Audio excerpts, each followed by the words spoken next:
Во собранието на Република Македонија денеска беше доделена државната награда Мајка Тереза за 2025 година. Ова признание се доделува за особено значајни остварувања од интерес на државата во областа на хуманоста, солидарноста, меѓуетничкото разбирање и развојот на соработка меѓу заедниците. Добитници на годинашната награда се Борче Стаменов и доцент доктор Ирфан Ахмети. Тие се истакнаа со својата долгогодишна работа и придонес во подобрување на квалитетот на животот, помагање на ранливи категории и унапредување на меѓусебното почитување и разбирање. Со оваа награда, државата ја оддава почит на личности кои ја остваруваат визијата на Мајка Тереза, безрезервна грижа за човекот, без разлика на етничка, верска или културна припадност. На 24 август 2025 година, неговото блаженство, архиепископот Охридски и македонски господин Стефан, отслужи божествена литургија во храмот Успение на Пресвета Богородица во Колумбус, Охајо, САД. Литургијата се одржа по повод 60 годишнината од осветувањето на храмот, еден од најстарите на македонската диаспора во Северна Америка. На свеченото богослужение молитвено присуствуваше и митрополитот господин Методий, надлежен архиереј на Американско-канадската епархија.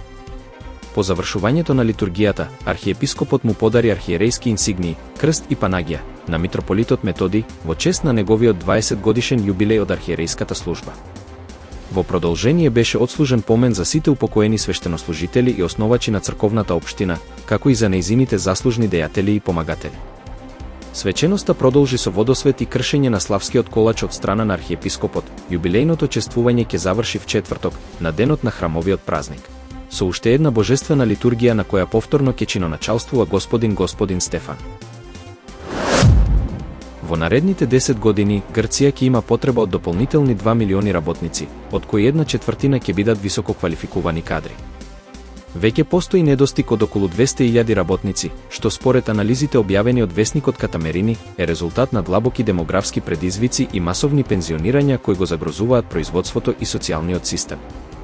Иако економскиот развој отвора нови можности за вработување, побарувачката е насочена кон кадри со високи квалификации, како аналитичари на податоци, инженери за машинско учење, автоматизацијски техничари и софтверски развивачи.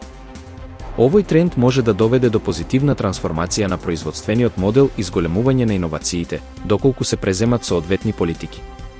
Експертите предупредуваат дека само со сеопфатни мерки ќе се надмине проектираниот недостиг. Решенијата вклучуваат привлекување на странски квалификувани работници, подобро интегрирање на мигрантите кои веќе се во Грција, како и стимулативни мерки за враќање на грчката диаспора.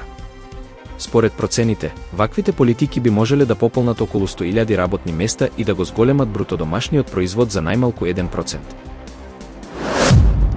Австралиската влада на 26 август објави дека го протерува иранскиот амбасадор од Канбера, обвинувајќи го Иран за вмешаност во серија антисемитски напади што се случиле во Мелбурн и Сиднеј кон крајот на 2004 година. Според премиерот Ентони Албанезе, разузнавачките служби на земјата дошле до длабоко вознемирувачки заклучок за улогата на Иран во овие инциденти. Министерката за надворешни работи Пени Вонг соопшти дека на иранскиот амбасадор и уште тројца дипломати им е даден рок од 7 дена да ја напуштат Австралија. Воедно, Канбера донесе одлука да ја суспендира својата амбасада во Техеран и да го повлече австралискиот амбасадор. Ова е прв ваков чекор на Австралија од Втората светска војна, а владата ја оправдува одлуката како реакција на сериозно нарушување на националната безбедност и демократијата. Унгарија побара од Европската комисија и Украина да ги исполнат безбедносните заложби поврзани со нафтоводот Дружба, изјави шефот на кабинетот на унгарскиот премиер Гергеј Гујаш. На пресбрифинг, тој потсети дека Украина, како кандидат за членство во ЕУ, се обврзала да обезбеди континуирано енергетско снабдување за сите земји членки, вклучувајќи ги Унгарија и Словачка.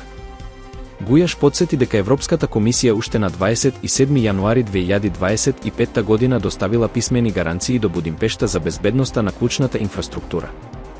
Очекуваме доследно почитување на обврските од страна на сите, и Европската унија и Украина, рече тој. Тој воедно упати остри критики кон Киев, наведувајќи дека Украина не треба да биде дел од ЕУ доколку презема акции што ја загрозуваат енергетската безбедност на земите членки. Гујаш алудираше на наводната вмешаност на украинските служби во саботажата на гасоводот Северен тек, нарекувајќи го тоа недозволиво однесување за земја што тежнее кон членство во Унијата.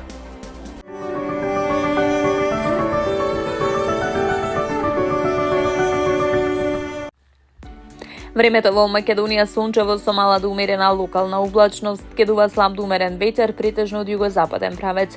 Попладне во планинските региони ќе има услови за локален слаб дожд. Максималните дневни температури низ земјава ќе се движат од 22 до 34 степени Целзиусови. Попладне во планинските региони ќе има услови за краткотраен локален дожд, ке дува слаб до умерен јужен ветер. Во Скопје е сончево време со мала до умерена облачност, ке дува слаб до умерен југозападен ветер.